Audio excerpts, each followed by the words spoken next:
Everyone, welcome to my classes Dakshika classes. Now आज हम पढ़ेंगे असेसमेंट अप्रोच, मतलब आकलन के आगम।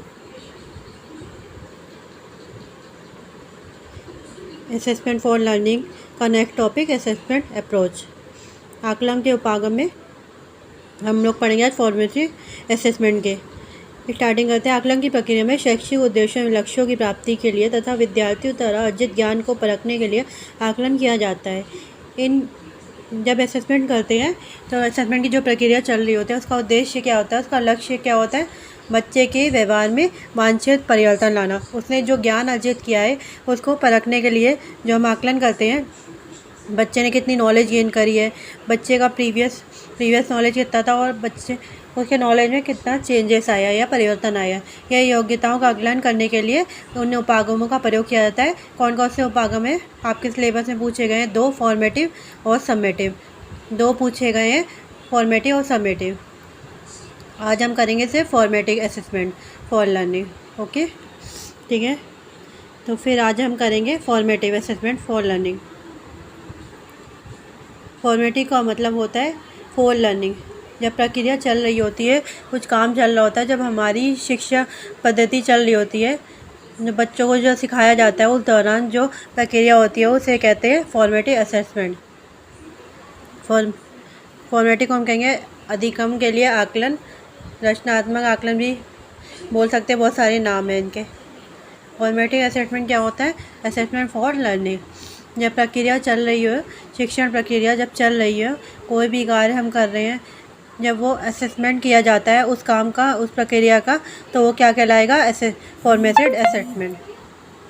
FA का मतलब है यहाँ पे फॉर्मेटिव असेसमेंट।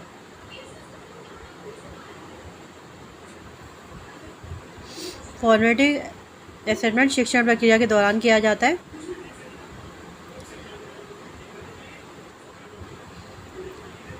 फॉर्मेटिव असेसमेंट संरचनात्मक आकलन शिक्षण अधिगम प्रक्रिया के दौरान किया जाता है। जब किसी भी शिक्षा योजना का उसके विकास स्तर के दौरान आकलन मूल्यांकन किया जाता है या संशोधन किया जाता है, उसे संरचना आकलन कहते हैं।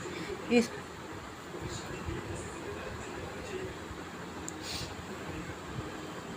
जब हम कोई काम कर रहे हो उस टाइम बच्चों को पढ़ा रहे हैं, तो बच्चों को जज करने के लिए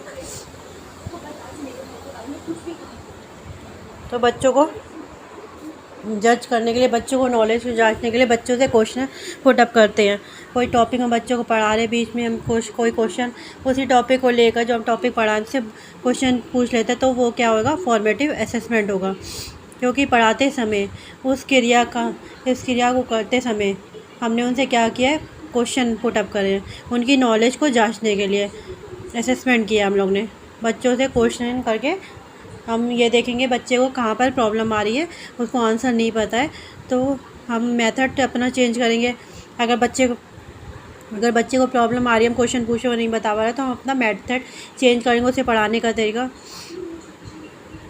और उसमें क्या होगा? संशोधन होएगा, और बच्चे को हम जो नॉलेज देना चाहते थे वो अच्छी तरीके से हम दे पाएंगे उसे। तो इस प्रकार के आकलन से जो परिणाम प्राप्त होते हैं उनके आधार पर ही अधिगम कार्य प्रारंभ करने के बारे में निर्णय लिए जाते हैं। यह आकलन परीक्षण के जो घरों का कार्य अनुदेशन के प्रत्येक भाग के लिए तैयार किए गए मौखिक प्रश्नों आदि पर निर्भर करता है। हमने जो बच्चों से क्वेश्चनिंग की, हमने जो बच्चों को असेसमेंट किया, उसका जो रिजल्ट निकला, जो बच्चों ने फीडबैक दी, उसी के आधार पर हम आगे का कार्य स्टार्ट करेंगे, बच्चे को आगे पढ़ाएंगे। और इसमें क्या हो सकता है? क्विज़ भी हो सकती है, बच्चे को जो होमवर्क दे सकते हैं, इंस्ट्रक्शन भी इसका पार्ट है सब। इसमें साधारण रूप से मास्टरी परीक्षण होते हैं। मास्टरी परीक्षण कैसे होंगे? हमने एक क्वेश्चन बच्चे से पूछा, बच्चे को जवाब नहीं आया तो हम दोबारा से उसे अच्छे तरीके से समझाएंगे। अगर फिर भी उसे समझ में नहीं आया तो हम उसे दोबारा समझाएंगे। तब तक समझाते रहेंगे जब तक बच्चे को उस टॉपिक से रिलेटेड क्लियर नहीं हो जाता। जब बच्चे को हम अच्छी तरीके से उसके सब्जेक्ट के बारे में नॉलेज नहीं दे सकते, उस बच्चे को उस टॉपिक का कंसेप्ट नहीं क्लियर होता, तब तक हम बच्चे को बताते रहेंगे, समझाते रहेंगे। और ये सब कहाँ पर वो पॉसिबल होता है? फॉर्मेटिव असेसमेंट में। इसमें इसमें साधारण रूप से मार्क्सली परीक्षण होते हैं। इस प्रकार के आकलन और परीक्षण के द्वारा हम अधिगम कठिनाइयों तथा अधिगम संबंधी कमजोरियों और अच्छाइयों का पता लगाने का प्रयत्न करते हैं। हम ये पता लगाते हैं कि बच्चे को कहाँ पर क्या दिक्कत आ रही है, क्या प्रॉब्लम आ रही है, उसे बच्चे को क्यों नहीं समझ में आ रहा है, क्या उसकी वीकनेस है, सभी हम पता करते हैं फॉर्मेटिव असेसमेंट में, जिसका संबंध किसी विषय विशेष के प्रकरण के अधिगम अथवा कार्य को सीखने से होता है। इसमें अनेक परीक्षण शामिल हैं, जैसे oral test, unit test, monthly test, weekly test, daily assessment, assignment. जब बच्चे का हम ओरल टेस्ट लेते हैं तो बच्चे को बीच में क्वेश्चन पुट अप नहीं करते, हम बच्चे से हम पूछते हैं ताकि जो बच्चे को हम सिखाने का प्रयास कर रहे हैं, जो टॉपिक को हम बच्चे को पढ़ा रहे हैं, उससे रिलेटेड बच्चे को कितनी नॉलेज हो रही है। ऐसा नहीं है कि हम बच्चे को सिर्फ पढ़ाते जा रहे हैं, उनसे क्वेश्चन नहीं पूछें, आपको समझ में आ गया और बच्चे कह रहे हैं कि हम आ गया समझ में, तो इसलिए हम बच्चे से बीच बीच में क्वेश्चन पुट अप कर सकते हैं कि बच्चे को समझ में आए कि नहीं आ रहा। ये नहीं है कि हम पढ़ाते रहे बच्चे को समझ में नहीं आ रहा। यूनिट टेस्ट होते हैं, यूनिट ख़त्म होने के बाद यूनिट टेस्ट होते हैं, वो बच्चों से लेते हैं। अगर कहीं पर यूनिट टेस्ट लेने के बाद हमें ये लगता है कि बच्चों को अच्छे मार्क्स नहीं आ रहे हैं, बच्चे अच्छे तरीके से नहीं पढ़ रहे हैं, तो हम दोबारा से उस यूनिट को रिवाइज़ करा सकते हैं, क्योंकि हमारे पास एक चांस है। कंप्लीट उनका साल नहीं हुआ है, कंप्लीट सिलेबस नहीं हुआ है, ईयर्स नहीं हुआ है, तो हम उसे दोबारा से रिवाइज़ करा के सुधार करके दोबारा से उसे पढ़ा सकते हैं। जहाँ पर बच्चों को दिक्कत आ रही है वो पढ़ा सकते हैं। Monthly test, weekly test, daily assignment जो बच्चों को देते हैं, जहाँ पर हम सुधार कर सकते हैं बच्चों के अधिगम में, जो बच्चों को हम समझा रहे हैं, जो बच्चों को हम पढ़ा रहे हैं, उसमें कहीं भी हम सुधार नहीं समझ में आ रहा तो हम उसमें चेंजेस कर सकते हैं। फॉर एग्ज़ाम्पल, आप अपनी रियल लाइफ से ले लिया, आप कोई काम करते हो, आप खाना बनाते हो, तो जब आप खाना बनाते हो तो आप असेसमेंट करते हो उस टाइम पे खाने में क्या क्या डाला, सब्जियों में क्या क्या डाला, नमक मिर्च ठीक डाला, चेक करते हैं खा के कि चेक करते के टाइम में जो आप असेसमेंट करते हो, सब्जी में नमक कम है तो नमक और डाल देते हो,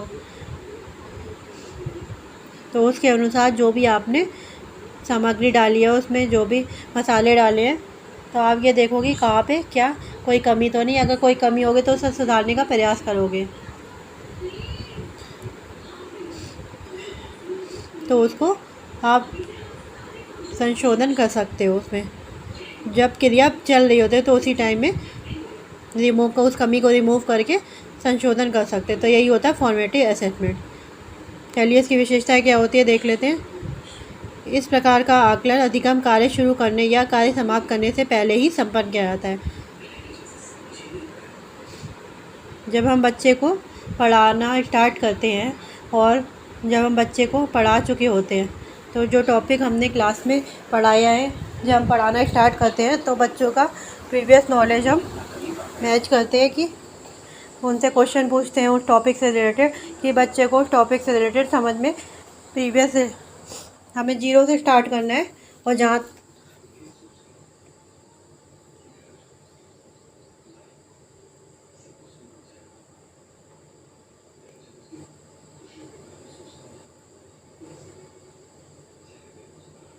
तो यही हम देखते हैं कि बच्चों को कितना ज्ञान प्राप्त हो रहा है, कि उसको बीच में क्वेश्चन पूछ के जो टॉपिक हमारा ख़त्म हो जाता है उसके बाद भी हम क्वेश्चन पूछते हैं, ये देखने के लिए बच्चे को उस टॉपिक से रिलेटेड कितना समझ में आ रहा है, कितना ज्ञान आ रहा है। इस प्रकार के आकलन में जो परिणाम प्राप्त होते हैं उनके आधार पर यह अधिगम का कार्य हम प्रारंभ कर निर्णय लिया जा सकता है। प्रारंभ करने जब हम कोई टॉपिक हम बच्चों को पढ़ा रहे हैं, उससे रिलेटेड बच्चे से हम क्वेश्चन कर रहे हैं, बच्चों का पॉजिटिव फीडबैक आया है, तो हमें लगता है कि जो हमने बच्चों को पढ़ाया है वो बच्चों ने कंप्लीट कर लिया है, कंप्लीट सीखा है, समझा है, तो तभी हम नेक्स्ट टॉपिक की ओर बढ़ते हैं। नेक्स्ट है, इस प्रकार के आकलन से जो परिणाम प्राप्त होते हैं उनके आधार पर ही अधिगम कार्य प्रारंभ करने के बारे में निर्णय लिए जाते हैं। और यह अधिगमकर्ता के स्वयं सीखने में उनकी सक्रिय भागीदारी के लिए मंच प्रदान करता है। जब हम बच्चे से कुछ क्वेश्चन पूछेंगे, बीच में ही क्वेश्चन पूछेंगे, तो बच्चे क्या कहेंगे, एक्टिव रहेंगे और अपनी सक्रिय भागीदारी देंगे और ये सोचेंगे कि मैम बीच में पूछे ना तो इसमें बच्चे एक्टिव रहेंगे। कि कहीं हमसे बच्चे से अगर क्वेश्चन नहीं पुटअप करेंगे तो एक्टिव नहीं रहेगा। अगर बच्चे से बीच बीच में क्वेश्चन पुटअप करेंगे पढ़ाने के साथ साथ, तो बच्चे को पता है कि मैम कहीं क्वेश्चन में से पुटअप ना कर ले, तो बच्चे भी एक्टिव रहेंगे। उसके बाद है रचनात्मक आकलन में हम एक अधिगमकर्ता के अधिगम का समय पर यह जांच करने के लिए वे अपने अधिगम पथ पर क्या प्रगति कर रहा है समय पर जांचते हैं। वीकली टेस्ट हो सकते हैं, यूनिट टेस्ट हो सकता है, असाइनमेंट हो सकता है, होमवर्क हो सकता है। तो हम समय समय पर बच्चे को जांचेंगे कि उसका असेसमेंट करेंगे, आकलन करेंगे कि ये देखने के लिए कि बच्चा कहाँ तक सीख रहा है। बच्चा जैसा सीख रहा है उसी के अकॉर्डिंग हम अपने टॉपिक जो बच्चे को पढ़ा रहे हैं कंटिन्यू करेंगे। अगर बच्चा एवरेज है, स्लो लर्नर है, तो हम उसके अकॉर्डिंग उस टॉपिक को क्लियर करेंगे। उसके बाद है यह अधिगमकर्ता को उसके अधिगम सीखने में होने वाली कमजोरियों, कमियों और कठिनाइयों की जानकारी कराता है। जब बच्चे से क्वेश्चन पूछा जाएगा तो उस टॉपिक के बारे में जो क्वेश्चन पूछा जाएगा तो बच्चों को अपनी कमजोरी का पता चलेगा, अपनी नॉलेज का पता चलेगा और बच्चे को ये पता चलेगा कि क्यों नहीं, टीचर को भी पता चलेगा बच्चे क्यों नहीं सीख पा रहे, कहाँ पे उनकी कमी आ रही है। उसके बाद है जो कुछ पढ़ाया जा रहा है उसकी परिकल्पना के लिए छात्रों के पूर्व ज्ञान और अनुभव की नींव पर विकसित होता है। जो टॉपिक हमने बच्चों को पढ़ाना है क्या करेंगे, उनकी प्रीवियस नॉलेज देखेंगे कि टॉपिक से रिलेटेड क्या है, तभी हम आगे बच्चे को पढ़ाना स्टार्ट करेंगे। नेक्स्ट है अधिगमकर्ता की प्रतिक्रिया के बाद उनके काम को सुधारने का अवसर प्रदान करता है। जब बच्चों से क्वेश्चन पूछते हैं, जो फीडबैक आता है उनके आंसर के बाद ही हम ये देखते हैं कि जो उनकी कमियां हैं उनको कैसे रिमूव कर सकते हैं। नेक्स्ट है फॉर्मेटिव असेसमेंट। गणित, प्रारंभिक शिक्षा, साइंस, क्रियात्मक कार्य के क्षेत्र में, कंप्यूटर से कार्य किए जाने कार्य में इसका प्रयोग किया जाता है। साइंस से जैसे प्रैक्टिकल होते हैं, असाइनमेंट हम तैयार करते हैं, उनमें यूज़ होता है। क्रियात्मक कार्य के क्षेत्र में और कंप्यूटर से किए जाने कार्य में इसका प्रयोग किया जाता है। इसके बाद है इसमें विद्यार्थियों को अपनी प्रगति के बारे में जानकारी मिलती रहती है कि कितना प्रोग्रेस हो रहा है वो। जब टीचर बच्चों का असेसमेंट करेगा, उनसे क्वेश्चन ही करेंगे, उनसे पूछेंगे तो बच्चे का भी फीडबैक आएगा, तो बच्चे को भी पता चलेगा कि उसकी कितनी प्रगति हो रही है। मेरिट क्या क्या है इनके, विद्यार्थियों को ज्ञान और कौशल के विकास में सहायता मिलती है। इस तरह के मूल्यांकन आकलन के साथ शिक्षक अधिगमकर्ता की आवश्यकता की पहचान करके अपने उद्देश्यों या शैक्षिक लक्ष्यों की ओर निर्देशित कर सकते हैं। तो टीचर ये देखेंगे कि बच्चे की नीड क्या है, उनकी नीड के अकॉर्डिंग वो सब्जेक्ट पढ़ाया जाएगा। बच्चों के लेवल के अकॉर्डिंग एक टीचर